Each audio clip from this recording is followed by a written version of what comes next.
Stop feeling everything. Welcome to the Being Connected podcast, the place you go where you want to explore the journey of being human, the being in the world, and your spiritual being. I am your host, Anamia, and in today's episode, I share why you should stop feel everything. The reason why we don't want to feel everything all the time is that emotions are bad for your resilience.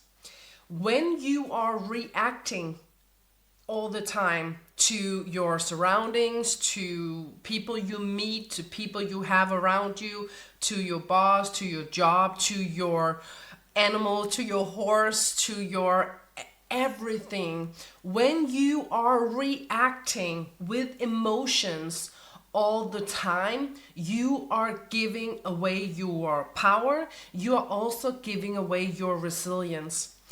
Every time you go into a reactive state in the brain and in the body, you can tell physically that you are having symptoms of anxiety or you feel stressed out, the cortisol levels are rising, and this can be something that you are used to. If you are a person who reacts a lot, you will know what feelings I am talking about. Also know that you can be so used to getting this cortisol elevation in your body that you do it just because that it is what you are used to.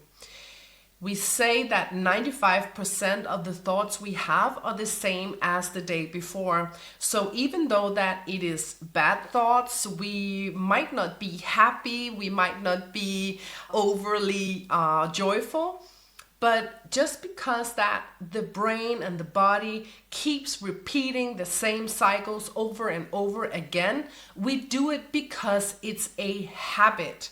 If you are in a habit of feeling cortisol levels, you also get some attention out of the condition that you are in. And that can be something that you feel is important for you. Maybe you feel seen and heard, and maybe you feel validated. When you put yourself in a leisure position or in a victim state or in a cortisol, in a stress level, and you get affection on that state, that can also be a habit or a pattern to be aware of. So most likely you do this because it's a habit for you. When you stop feel everything, you are not giving your power away. When you're talking all the time, you don't listen. And when you are not listening, you are not listening to whatever you are having a conversation with, but you are also not listening to yourself because you are creating noise all the time.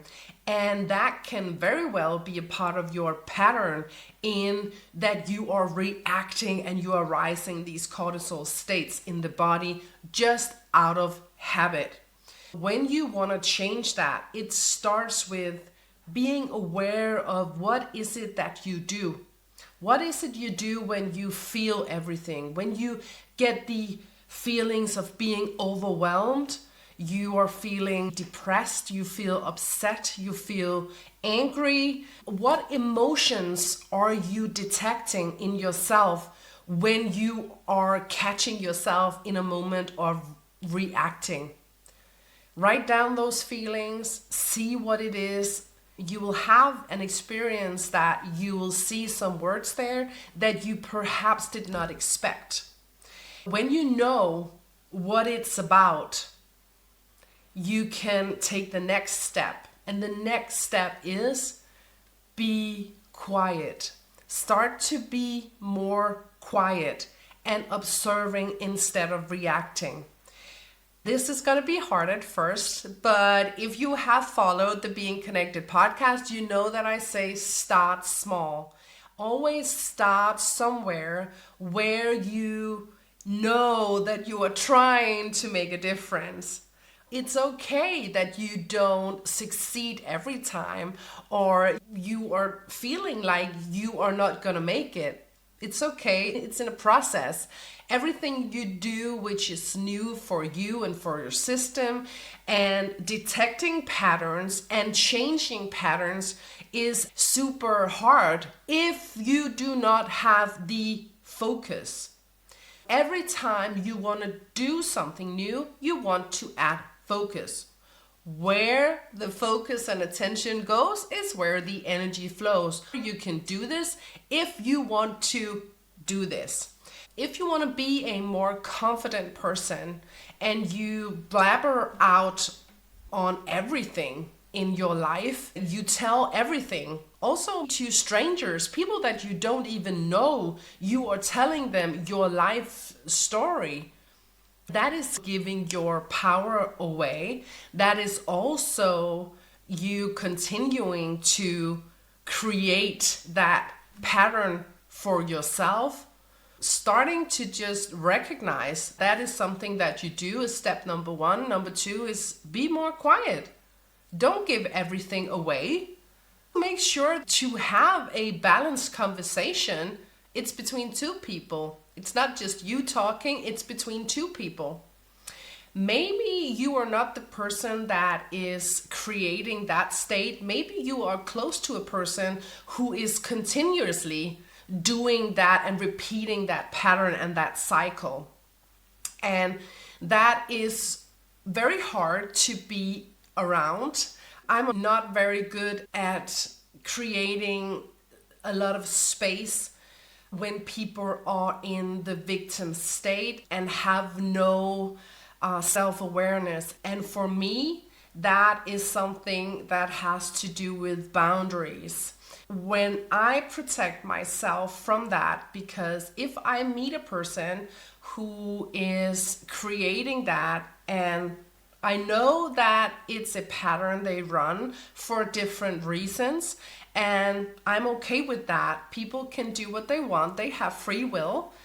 But to protect myself from that, I have to set up some boundaries. I do not want to feel like I have to take everything in to please somebody else so that they can feel better. I will not do that to make them support their cortisol level and trying to be a part of that pattern. I very much want to be a pattern interrupter, both when I meet it, but also for my own protection, because that is something that drains my energy.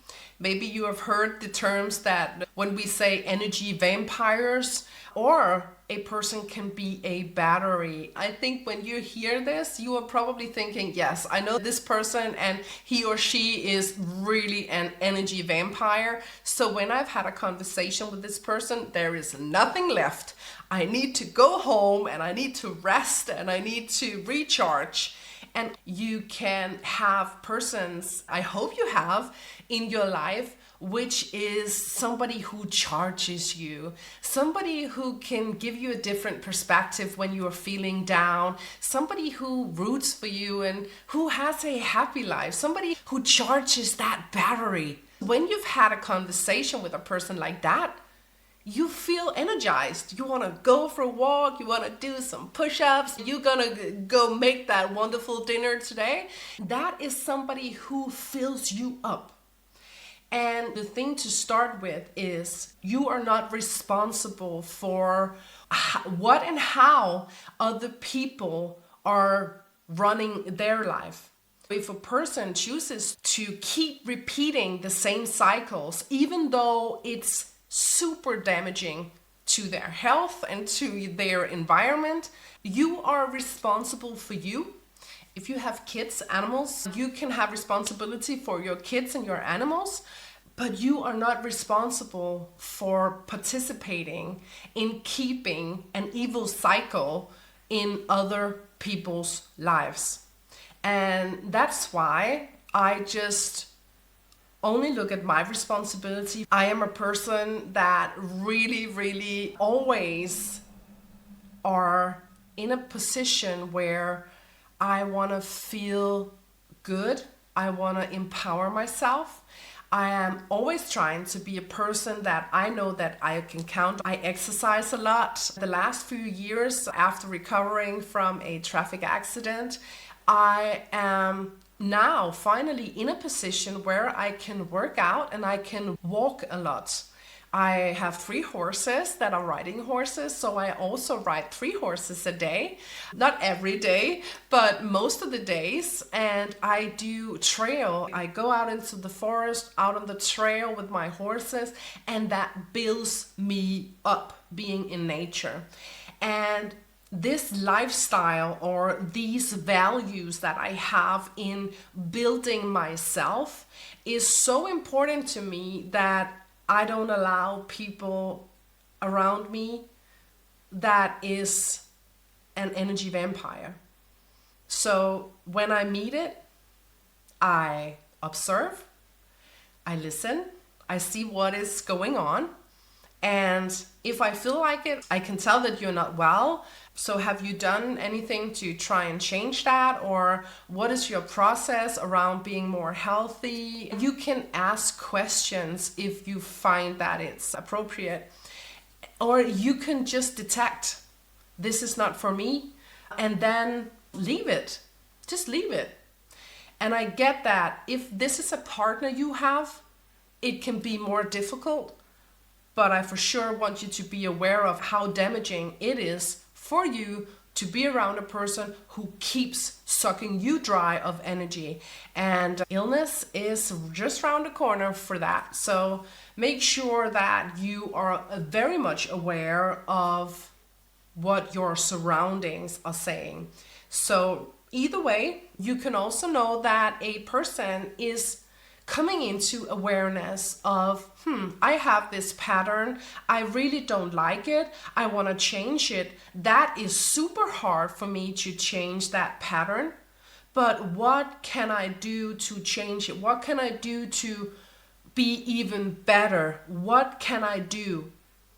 And if you hear that from a person who is struggling, who is overwhelmed, who is maybe in a victim state, and you hear these words are coming out of that person, this is a person that, from my perspective, you can hold space for. Somebody who you can support and somebody who you can help and fill and maybe be the battery so that the person feel more charged also on the days when they don't feel like it. And I think that's a very nice balance to have. When I personally make decisions like that, I need to hear that there is some form of, I want to change, I want to be better, I want to get better. If that's not the case, I'm out. That's for me something that is easy to make a decision around, because I know that is not something that is going to stay anywhere near me. Also know when you are feeling everything, you can get offended. And for me, being a manifestor, yes, I can get in positions or situations where people get offended. And I know that I have proper intentions. I know that I speak from a place of knowledge and a place where I observe. And when I can see that you might be repeating the same words. And let me give you some context. I do personal development with horses and primarily women. They can have some communication issue. That is mostly the case in horse training, that you lack the ability to know what the horse is communicating.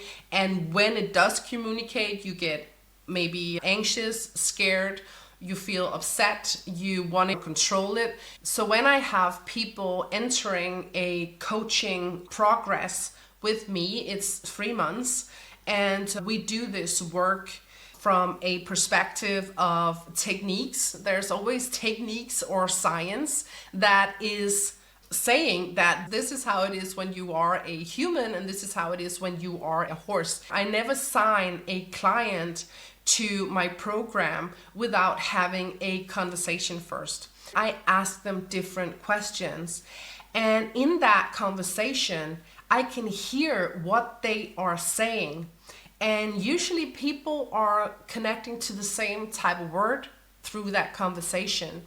Because I ask these set questions, and how they respond to that makes me know, what is this really about? Maybe you also know that I have the ability, when people are speaking, I can hear a voice next to them, what it's really about. So even though a person think that, oh, the problem I have with my horse is this, and it's this, and it's this, and I can hear the voice, this is what it's about. Ah, okay. And for me, the purpose of having this conversation is this person ready for a change? Because this is not easy. This is not easy work, but it's very fulfilling work for a client, really also for me. I love doing that work, and I love to be the person that can get people in a state where they can see, stop reacting and start observing. That is number one. Start there. The ego can be there. Are we in a position where we are in a half empty cup or a half full cup? If you are in a half empty cup, everything is never for you. You are an unlucky person. Actually, you really don't think that anything can change. Well, you are right. If you don't think that you and your horse can change, you are absolutely right. You cannot change. Everything that you really feel very strong about, you are gonna keep that belief. So if you are fighting for it, you are for sure gonna keep it. If you get offended by what somebody is saying from a place of good intentions and knowledge and technique and what is this, if you don't have the self-awareness to observe and listen, but you are always feeling everything all the time, and when it comes to animals, it is something that is your free space, isn't it? When you have a horse or a dog and you just love being with that animal, and it takes away all the bad thoughts and you feel really energized, and then you know, I have to do something else. So this is going to be hard work, or this is going to be work that needs to be done. This is something to want. So I say no to quite a few people. I also say yes to many people, but I do say no to people that I can hear in that conversation. You are not in a position where I can help you. I need to hear that people are there where it's time. I am all done. I've tried everything. I want to do something new. And most of my clients are women who know that what they have done up until now has not been sufficient enough. And that's why that it has got not that much to do with horse training, but it has a lot to do with the work that the client is putting in on herself, on her mindset, and on her body, both physically and spiritually. Horses are very good for that. You should know that when you are feeling everything and you are reacting to feelings all the time, you are easily manipulated. When you put yourself in a state where people and your surroundings can easily manipulate you, that's something to have awareness of. Because if you are somebody who can be prone to something with that type of people or that type of people, if you change your mind all the time, and if you keep reacting to, does somebody like me? Am I being valued enough here? If you react all the time, you are easily manipulated. And that's the thing that you should know, that stop feeling everything. And I hope that you get the intention with this episode, because what I am not saying is that you should never feel the love or the abundance, because of course you should always be in a state where you can feel the love, the abundance, the everyday miracles, starting with you woke up this morning, 150,000 people did not wake up this morning, but you did. So you have so much to be grateful for. And those feelings, you should run them like a drill every single day, because those feelings are the feelings that you should get into a set pattern and a set and fixed habit for yourself every day. Get the feeling, the abundance, and the good intentions in there as a part of your daily routine and perfectly good and healthy habits for you. I root for you, and I want to thank you so much for being here at the Being Connected podcast. Stay connected, stay curious, and stay focused on what matters to you.